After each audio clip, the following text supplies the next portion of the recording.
بسم الله الرحمن الرحيم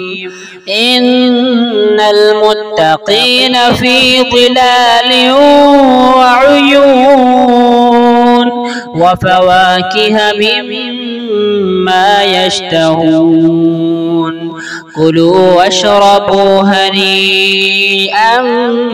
بما كنتم تعملون إنا كذلك نجزي المحسنين ويل يومئذ للمكذبين